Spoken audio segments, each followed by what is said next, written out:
According to the State Department, both Russia and North Korea have active biological weapons programs. Iran and China aren't far behind. Yet here in the U.S., there are serious questions to whether our main system to detect a biological attack even works. So the nation has a national biodetection system called BioWatch, and associated with that is an acquisition program called BD21. My understanding is they don't work, period, for most of the biological agents for which those systems are supposed to be detecting. The Department of Homeland Security launched BioWatch back in 2003, and the technology hasn't been updated since.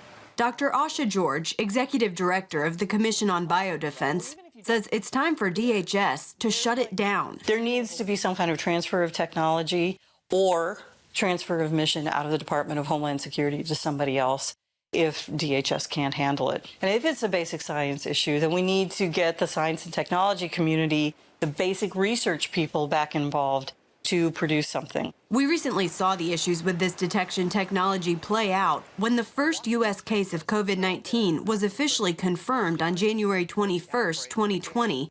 But studies suggest the virus started circulating here up to a month earlier. We must be prepared for the next inevitable biosecurity crisis.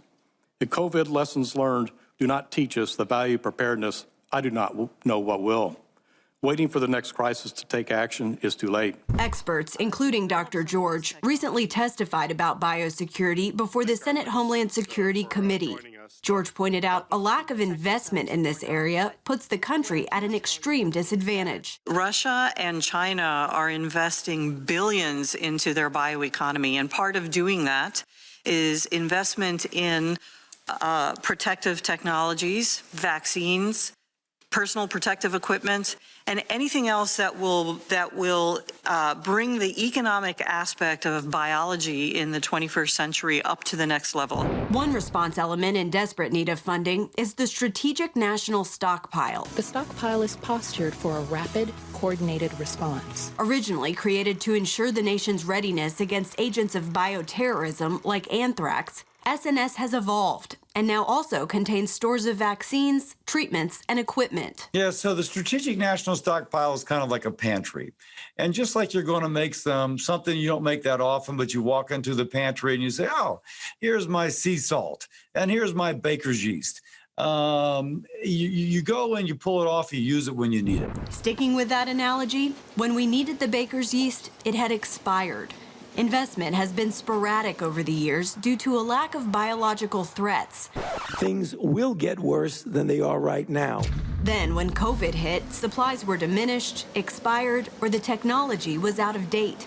Senator Bill Cassidy says the SNS needs serious reform, and he believes it can be done in a way that helps to solve the funding problem. I would like it so that it could be cycled out, not wasted, and then replaced on the back end. Because if you're selling something a year before it expires, you've got money to buy something new.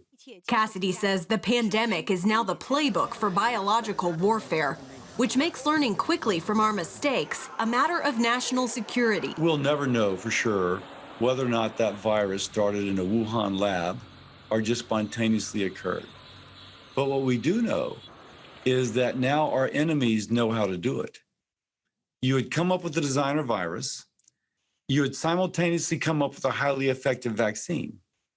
You would give the vaccine to all your people, and then you'd release the virus. Given the COVID wake-up call, the government is moving to address various gaps, including legislation to reform the national stockpile and new investigations by both the intelligence community and the Pentagon, delving into the potential threats we face and where our biodefense currently stands. To have a threat increase without significant effort to try and at least prevent it from getting worse only puts us and the rest of the world in a situation where if a biological weapon were to be used, it's going to be that much more catastrophic. We can't have that. In 2015, the Bipartisan Commission on Biodefense laid out 33 recommendations to prepare for a large-scale biological event. To date, only 3 have been fully completed. Caitlin Burke, CBN News, Washington.